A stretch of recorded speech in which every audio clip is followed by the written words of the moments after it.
So, I had a dinner date yesterday, and first we went on a walk.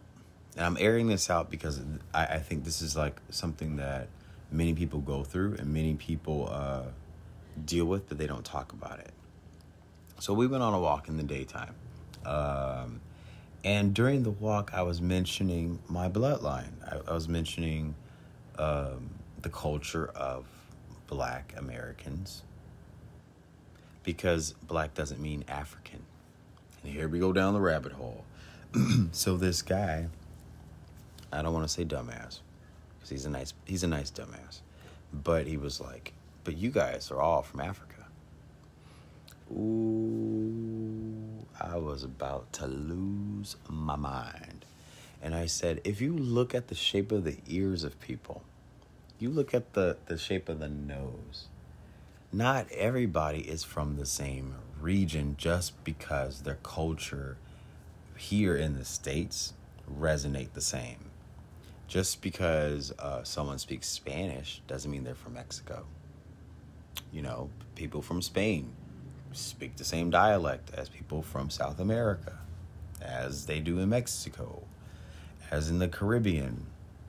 They speak the same dialect as the south of Africa, off the coast. So it's funny because a couple weeks ago there was a lot of us were debating about Kamala Harris and what is she? She is not African American. I think African American was just a trigger word, if you know psychology, a trigger word to demoralize a culture of people that, like, there's a lot of us. There's a lot of brown folks. There's a lot of shades of brown. But to demoralize us and to make us feel less than, they say one word: African American.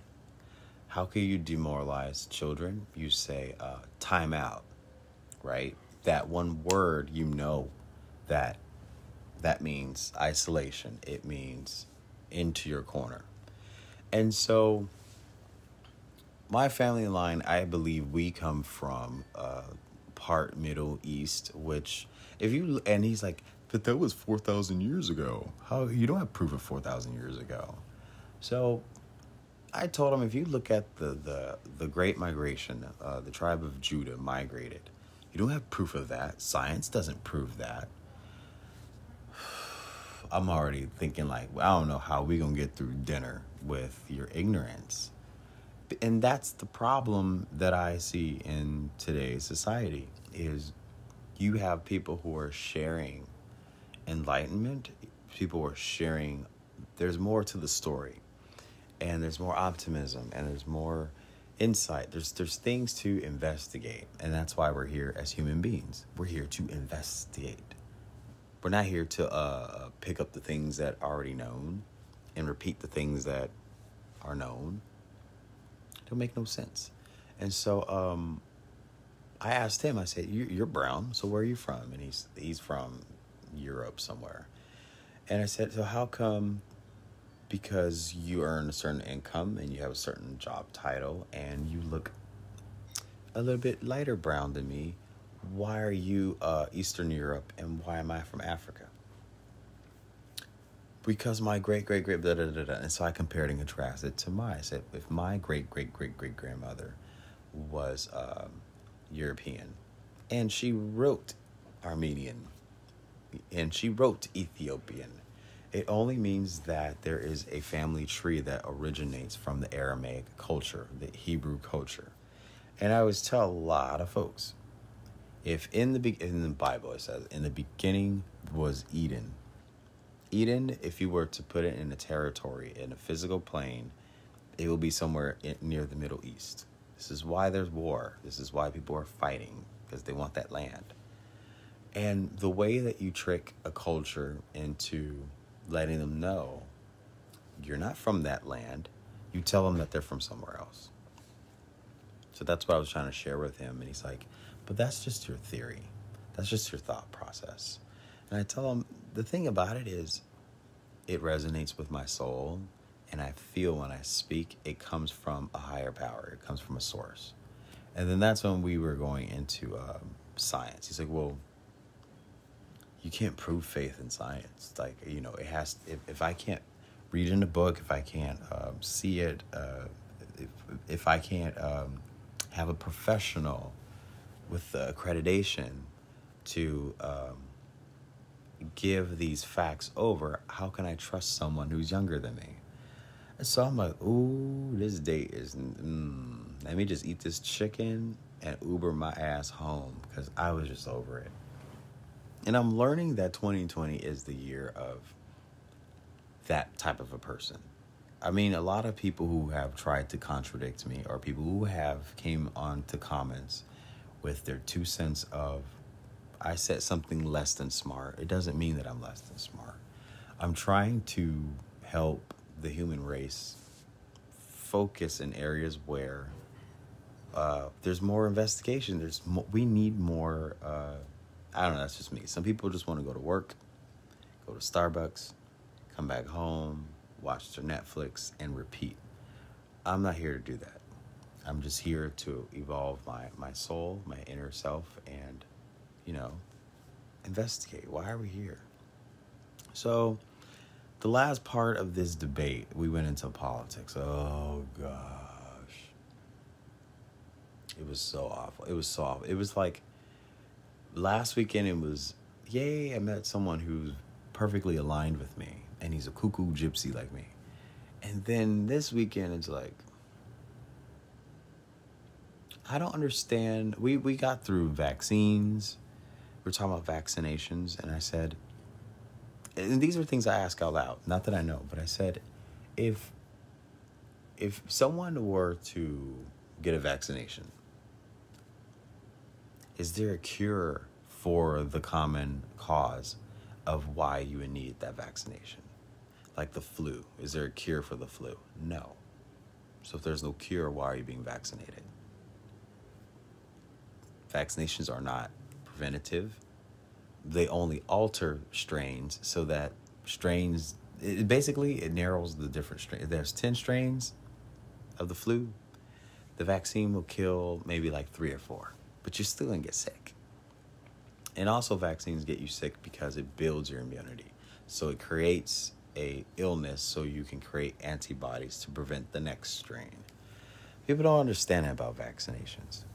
So we got into the whole COVID talk, and it was just insane how he was like, you've had it before and you're going to get it again and again and again. I'm like, boo-boo, it doesn't work like that. It doesn't work like that, because SARS-CoV-2 is just one strain. There's no different versions of SARS-CoV-2. When it comes to like HIV and AIDS, it depends on how your T cells go up and down. If you have higher viral load or you have a lower T cell count, the different strains have a different tolerance on how your cell production works. And he's like, where's your proof? Did you go to school for that? So I was just really frustrated.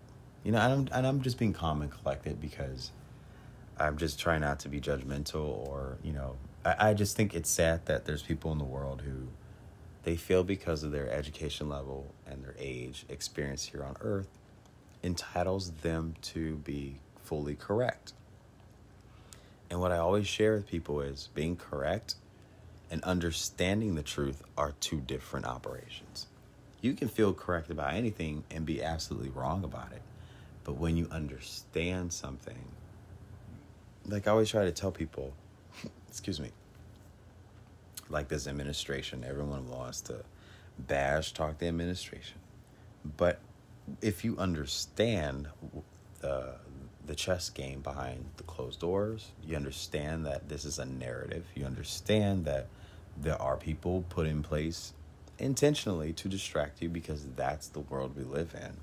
So understanding that doesn't make it correct, but being content with it, that is none of your business. You can't change it. That is a correct statement. Right. There's a quote, Sharina, that I heard. Someone says, a closed mind will always have an open mouth.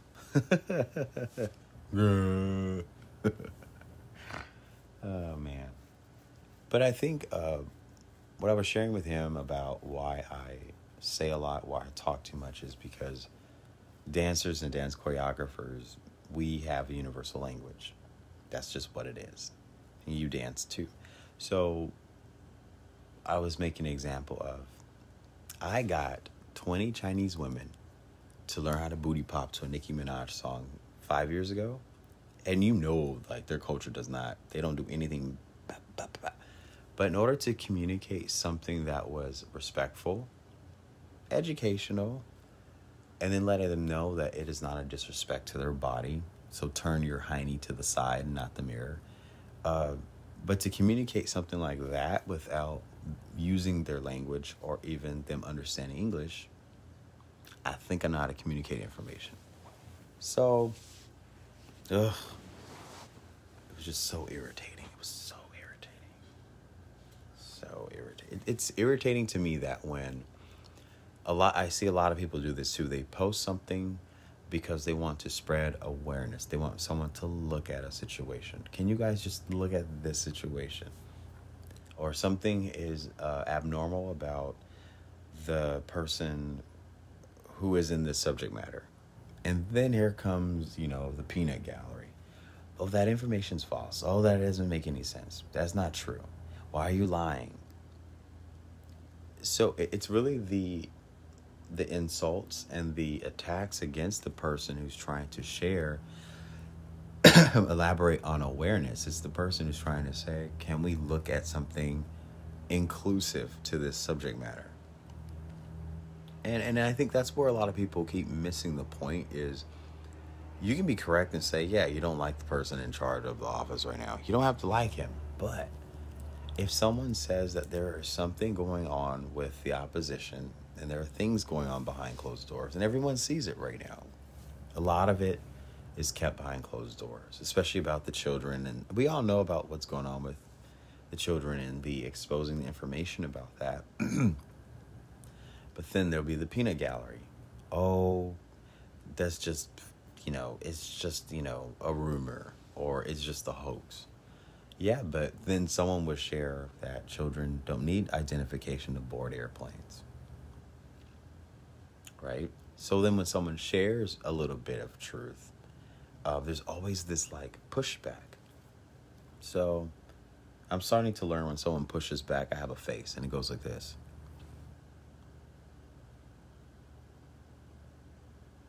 And it's more of are you done? So by the end of the evening yesterday, my now ex-date apologized because I was a little bit offended. I was kind of hurt because here I did this virtual poetry night yesterday.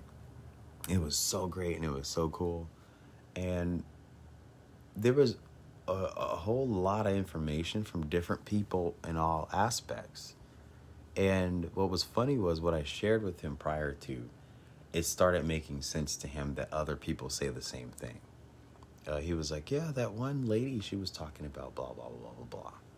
So what I tried to explain to him is the New Age spiritual movement, the truthers as we call it, they call this a collective consciousness. If you think one way and that person thinks a certain way and I think a certain way, not all information has to be verified and then publicized to everyone, who's educated, who have the permission to share it. It's really if you know from your heart and the gut of your stomach that something is valid, someone else across the pond is going to feel the same way. Someone over there, in another country or region will feel the same way. So when you think about it, it's all collective consciousness. We're all in tuning on the same, conscious level. This is what we call frequency vibration. If you raise your vibration, there's a frequency, and that frequency, see the science behind that, you can't prove it. So it would have to be a faith base. You have to go through your faith. You have to trust the uncertainty. You have to just go with it because it resonates with your inner self. And if you believe in higher power, if you have a trust in God, you just go with it. That's what this whole point is about. So I told him straightforward, this pandemic is a great example of self-judgment, judging of yourself. Like, if you were your own God, how would you judge yourself? And this whole year, basically, was judgment on ourselves. Even for me, I thought therapy was the way to go. And then after going through 2 of them, I said, nah. Bonquisha is great doing these live streams because I'm talking to myself, but it's also bringing clarity to other people who resonate with what I'm saying. So, yeah. I think that's all I wanted to share was science will always be there to try to... It's almost like damage control. If NASA can release an article that won't be about a huge binary planet about to hit Earth, they'll say something else. They'll say, like, oh, comet flies by and da-da-da-da-da in the east. But then the big binary object's in the west. So we always have to be open and aware that you can't trust everything when it's said to you through context, because context is narrative. Literature is narrative. History books are old narratives. So the new narrative is walking in faith, as it says in the Bible. The Jews were supposed to see it by sight because they refused to believe it in the past through their faith. Moses was a great example. Even if these stories are metaphors, it's great literature that shows you that people walked in doubt all the time because they just couldn't see these super normal things. And still to this day, people don't want to believe it. So this is definitely the year of clearing the vision and purging everything. So yeah, I just thought I wanted to share this insight to everyone because I woke up differently this morning, besides a hangover from gin. But yeah, I was a little more inspired that I'm on the right path with what I feel. I'm on the right path with my intuition. Things that occur around me and things that happen for other people, we can't explain that through science, but I know because I have a little happy vibe inside of myself. Sometimes when people don't have that happy vibe, you know, I call it the positive COVID. COVID light. It's a invisible virus that is contagious. So I want to spread a enlightenment pandemic. So that's what I'm going to be doing in the next couple weeks. Anyway, I'm going to go for a walk. I'm going to eat some bread. And yeah, I'll probably jump on another live stream later today because I really wanted to elaborate more on this science thing. And why do we put so much trust in science? Knowing that the WHO withheld information for a year about this whole virus thing. So why do we keep trusting things? What do we get out of trusting something? What do we get out of, verified sources versus being a source of theory, hypothesis, and procrastination? We already have those tools, and we use we use 5% of our brain of the 95% capacity. So keep going with your faith, even if you just don't have proof. Keep going with it. Have a wonderful day, everybody. I will see you later. Bye.